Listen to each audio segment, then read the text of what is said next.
to webinar control panel to allow all attendees to hear you. This system will notify you once you begin your broadcast.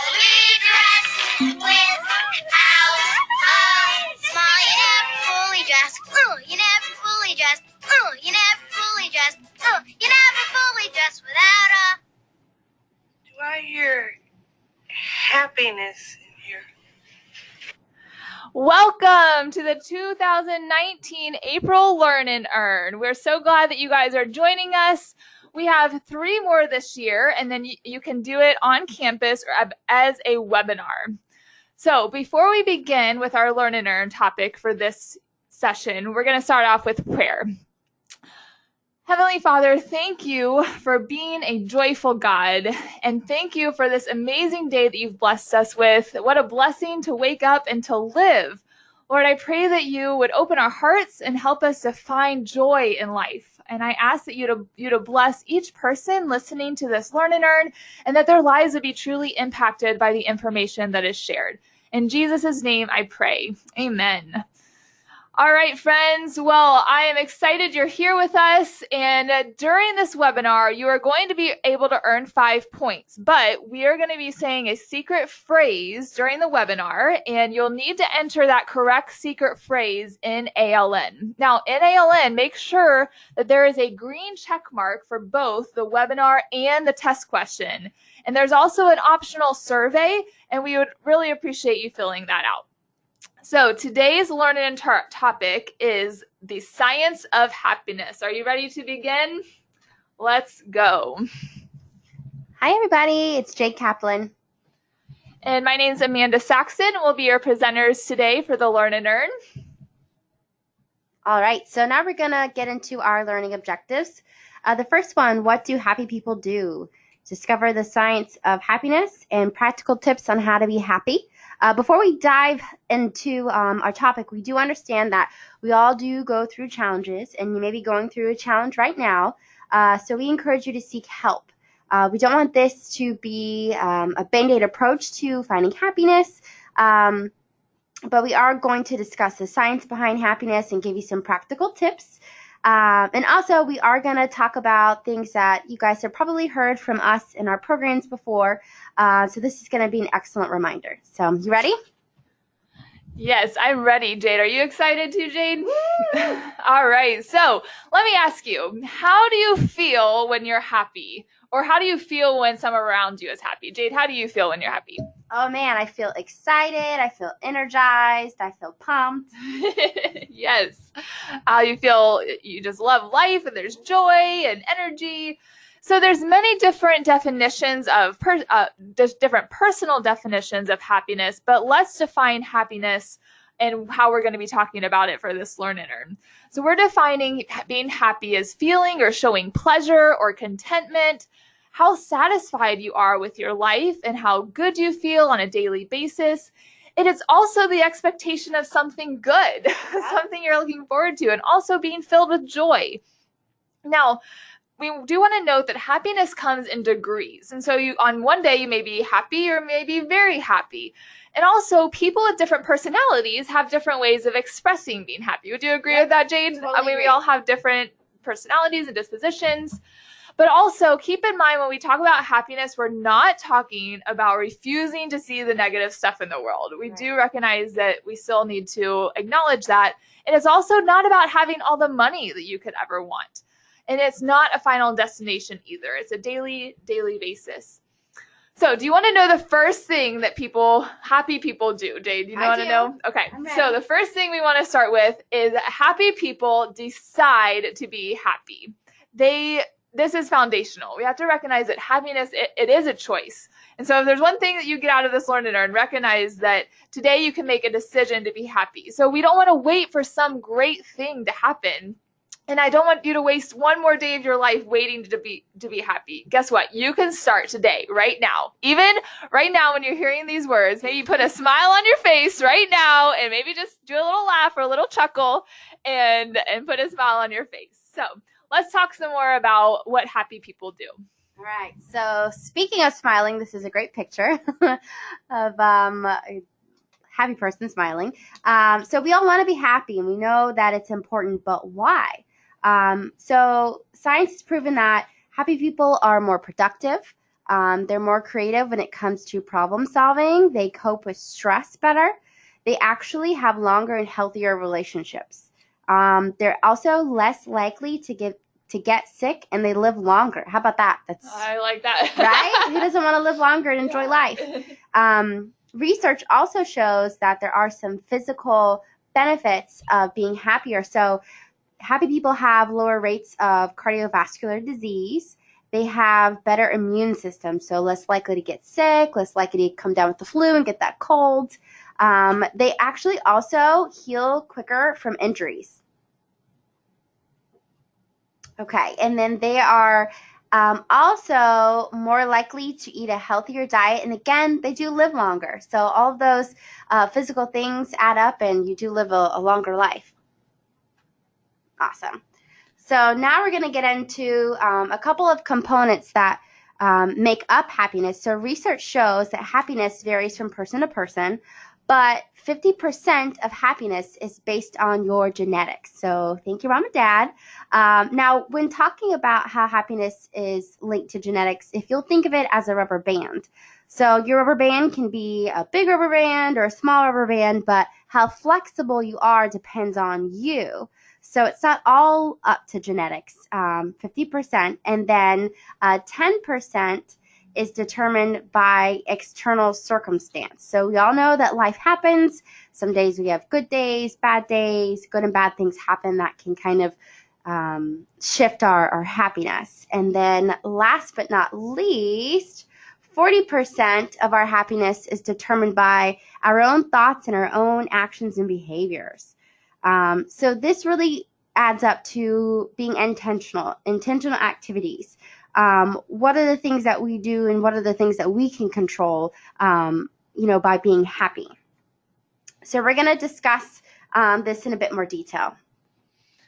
Okay, Jade, thank you so much for sharing that. I think that's amazing to think about. Okay, let's look at this picture.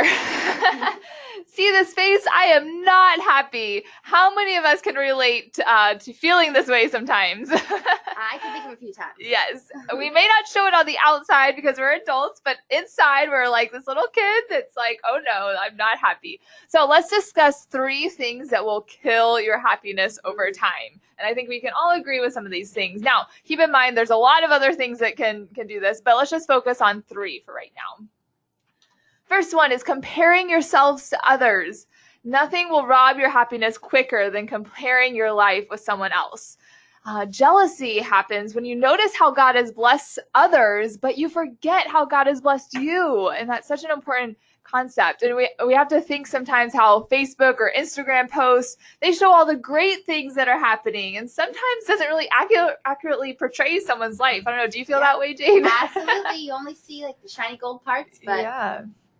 Also, a lack of close friendships. The simple truth is that we need others and that we need those quality supportive relationships. We're going to go deeper into this, so I'm going to move on for right now. But the other component is holding on to resentment.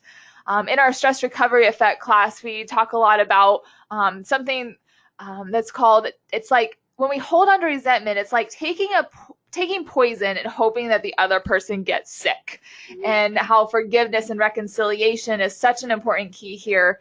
And there's also a really fun quote by Abraham Lincoln, and he says, most folks are about as happy as they make up their minds to be. Good old Abe Lincoln. Most folks are as happy as they make up their minds to be. I totally agree with that. Oh, don't you just love this picture, Jade? Love it. Who doesn't love a cute baby and a dog? Friends who try to make you laugh when you are sad are the best kinds of friends. So now we're going to move on. We're going to talk about a study that's it's still going on. It's a Harvard study, and it's been taking place since 1938. So they've asked men a series of questions from the time they were teenagers up until old age. And out of this study, they found that those who really valued their relationships in their lives were actually healthier people. So there's a couple of takeaways that we can learn from this. So the first one is social connections are really, really good for us, and they help combat loneliness. So staying connected with friends, with family, with your community, it's really going to keep you a happier and a healthier person, and you're going to live longer, like we said earlier. The second takeaway is the quality of your relationships. It's not so much how many friends or how many close relationships you have, but it's the quality of maybe that one or two really tight relationship that you may have in your life. And the third one, good relationships actually protect your brain. So when people feel like they have someone that they can share things with and lean on with and share their troubles with, they actually have a longer ability to remember things. So just a couple of recommendations to achieve these. Limit your screen time. Instead of maybe getting on Facebook, why don't you go have a face-to-face lunch with a friend? When it comes to relationships that you've had in your life for a long time, maybe with a sibling or your best friend for years, don't forget about them. Continue to value that relationship and work on it and breathe new life into it. And then what about reaching out to maybe someone that you haven't spoken to in a while, an old friend that you were really close with or maybe lost touch with, that could really bring some joy and happiness to your life. Awesome. Thank you for that, Jade. And another component we want to talk about is thinking about, can money buy happiness? Many interesting studies have shown that how you spend your money makes an impact. So it's not just that money doesn't satisfy, but what you spend your money on can have an impact. And also the research shows that we want to think about splurging for experiences and not just things. Jade, why do you think that would be important? Well, I think that experiences create memories, and they create maybe a stronger bond with that person during that experience. Whereas a thing, it could break, you could lose it. So they're kind of fleeting in a way. Mm-hmm.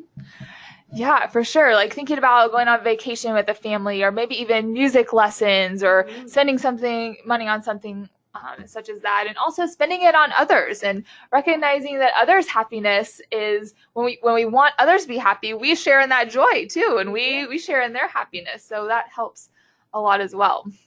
All right, another component we want to talk about is meaning and purpose. Yes. So research has shown that feeling connected to a deeper sense of purpose or a mission or some type of direction in your life is really key to our overall well-being. So those who have shared that they have a deeper meaning in their life are more likely to have better moods. They're more sociable people. And this was the same across all ages of those who were asked. So there are some different ways that people do find meaning in their life. You could absolutely find meaning through a fulfilling career. Another one is raising children. 85% of parents find that raising their children really gives them a sense of purpose, and it's one of the best and most meaningful relationships that they have in their lives. And then last but not least, spirituality and religion. It gives you a deeper sense of meaning, a deeper sense of purpose, really helps us get through maybe some tough times. And then pursuing goals that, will align with your career, maybe your core values in your life. So what do you think, Amanda? What do you think about that? No, I definitely think that's a huge component in thinking about your meaning and purpose, and also thinking about what are your strengths and what has God gifted you with that you can use to help others and to align with that sense of meaning and purpose. And along with this too, we would also all agree that we all have some type of adversity in our life. Would you agree, Jade? And so we all experience these different trials, whether it may be big or small, or even just the little daily things that happen in our life. Now, research shows that people who have experienced some adversity in life are actually happier than those who have never experienced any. I think that's so interesting. And after adversity, once we have some distance and perspective, we can then make sense of our life experiences and even gain a little bit of wisdom from them too. And this helps to increase our resilience and cope with stress, and also to be more optimistic.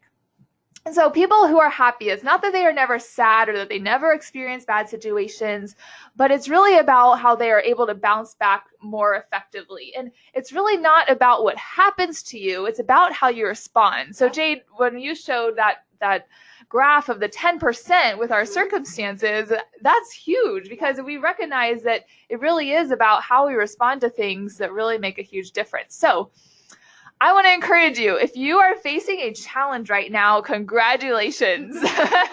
You have an opportunity to be happy. And so I really encourage you to stop living in the past of things that have happened before or dwelling on what you can't change. It really will only make it worse. And so we want to move and press on, be in the present, and look forward to the future, and recognizing that you can't change what happened, but you really can control your response. And so, Jade, I have a fun story I want to share with you. I went to go visit my grandparents a couple weeks ago, and I love my grandparents, and my grandmother especially. She's such an amazing woman, and I just love how she loves my grandpa too. And over the past years, her eyesight has really been declining, and she has one glass eye because of cancer, and they had to take her eye out. And then in her other eye, she's legally blind and can't see. And this has been a really huge struggle for her, but I love how she still keeps a great attitude during these challenges. And so when I was visiting them a couple weeks ago, I came into the kitchen, and my grandma was dressed up so nicely. She had a nice blouse on, some slacks and high heels. She had her hair curled. And I was laughing at her. I said, "Grandma, where are you going?" And she said, "Oh, I just wanted to dress up for your grandfather."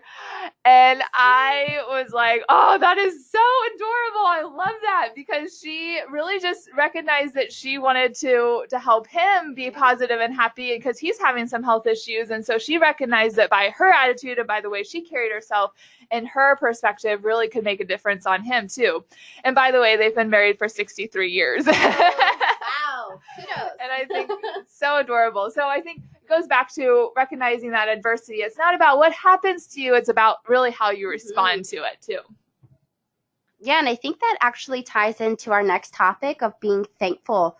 So another aspect of being happy is being thankful, and being thankful is not just something that we practice on Thanksgiving. It's something that we can really practice in our daily lives. So there's a story that I wanted to share. It's about a man named Matthew Henry, and unfortunately he got his wallet stolen.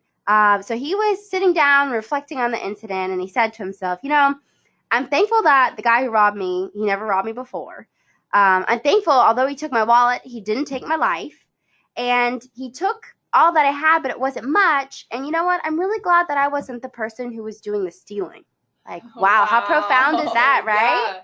Absolutely. So part of being a happy person is really focusing in on gratitude. So I know a lot of people on our team practice gratitude with gratitude journals. So writing things down. With gratitude, you'll actually find that you have better sleep quality. Your activity level will increase, and then your sense of well-being and contentment will also rise. So just simple things. Yes. Awesome. Such a huge component too. And then, oh, Jade, don't you just love this picture? I know, kids. So cute. So another component to consider is to understand where true happiness comes from. So did you know that our desire for happiness is designed by God? We are designed to be satisfied in the one eternal, all-sufficient, joyful God. Yes, joyful. Have you ever considered that God is a joyful God? Yeah. He is. God is infinitely happy, and God wants us to be happy in Him. And I absolutely love this verse from Psalm 16:11. It says, "In your presence is fullness of joy. At your right hand are pleasures forevermore." And I love how God tells us in His Word where we can find joy, and it's in His presence. And I love how He says there's pleasures forevermore. So there's so many other pleasures we can have from this world, but truly true treasures and treasures come from His presence. And so Jesus wants to enjoy life and to enjoy the things that He's given us, but also not to have them be so all-consuming that our pursuit is a pursuit just of happiness and not the pursuit of Him. So I encourage you to seek that fullness of joy, because true happiness and lasting joy can only be found in Jesus Christ. And so try to picture Jesus with a big smile on His face. Just recognize that He loves you and wants you to experience life to the full. So right now we want to give you some practical tips on things that we've already shared, but let's just make it a little bit more concrete. All right. So the first one we're going to get into is savoring life's joys. So you can really take a minute to slow down, pay attention, Really think about what's going on around you. Use your senses. I know in elementary school it was raining outside and our teacher made us all get up from our desk, and she opened up the door and made us all step outside and smell the, how the rain smelled. So that's a great way to savor life's joys.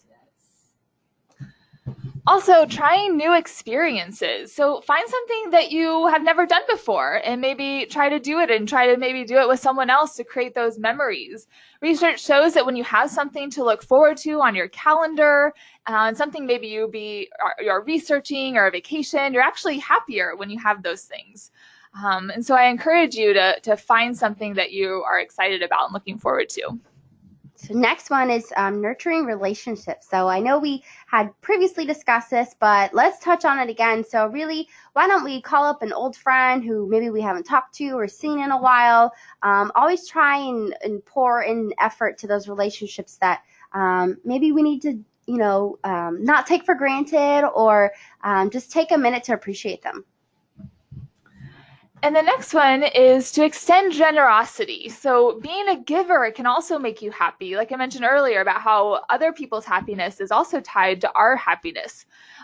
So what can you do to brighten someone else's day, or thank someone for something that they did for you, or even have a meaningful conversation with someone like Jade was mentioning.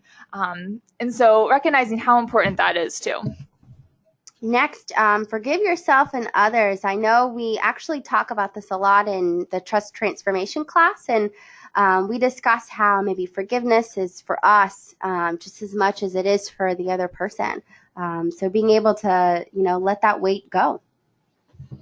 And also, like we just mentioned, about welcoming adversity and recognizing how we can consider it an opportunity to increase our happiness.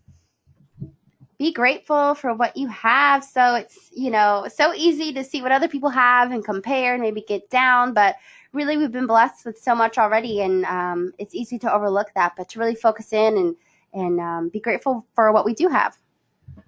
And another fun one is to laugh. Sometimes we just need to laugh more, right, Jade? So true.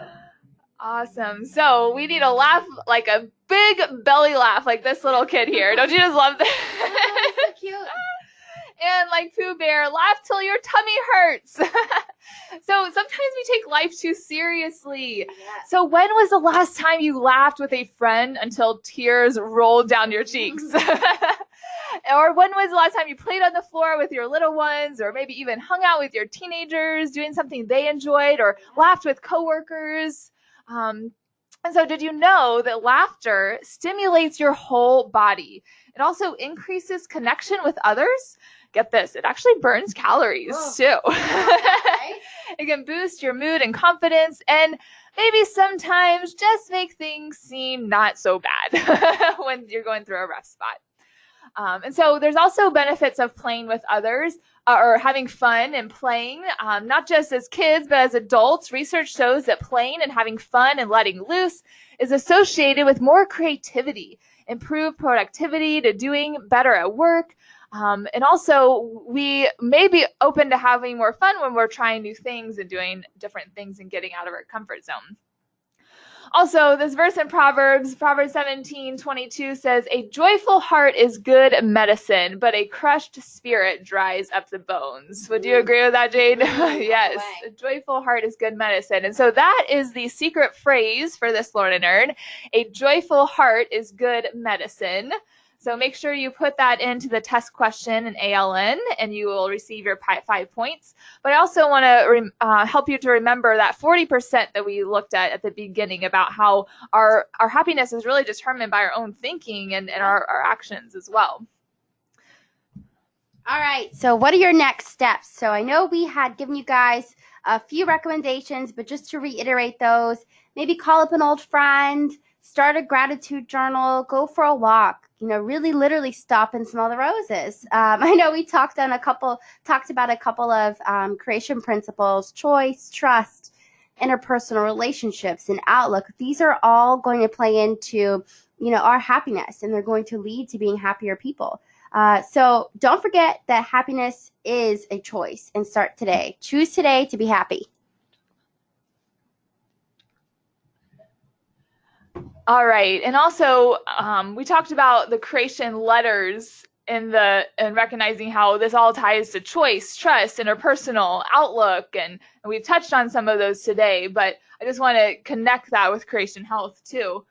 All right, so that kind of concludes our formal Learn and Earn, but I do want to give you some resources and things coming up with Creation Health. So we have lots going on, but let me just briefly share some things. So for the April Learn and Earn, the virtual option closes on April 30th, but we still have on-campus classes coming up throughout the month of April, and all of this can be found at creationhealthemployees.com.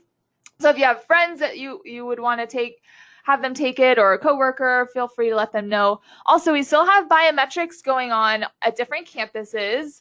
And also, I encourage you, if you've already done your biometrics, to take your health assessment, because that's another important part of part 1. Also, we have a program called the Employee Assistance Program, the EAP program, and this is a really great site that has amazing resources and even provides free counseling for employees. I think up to 5 free counseling sessions. It also has really great resources for you to tap into. Also, Emotional Wellness Month. We have this coming up in May, so stay tuned for more details, but I just wanted to tease that out a little bit, letting you know that we have that coming up. And also, Women's Health is coming in May, and Men's Health will be coming in June. And we also have more classes like the Stress Recovery Effect class. We have the Trust Transformation too this month, and different classes that are coming up. So stay tuned. And like I said, everything can be found at creationhealthemployees.com. So I hope that you guys will take advantage of some of those programs. So, Jade, I don't know, have you had fun today? I sure did. I'm already feeling happier. All right, me too. So just quick, as you leave, just don't forget to smile. And thank you for attending this webinar. And I hope you guys have a wonderful day. And also, don't forget that you're never fully dressed without a smile. Thank you. Have a great day. Bye-bye. Bye.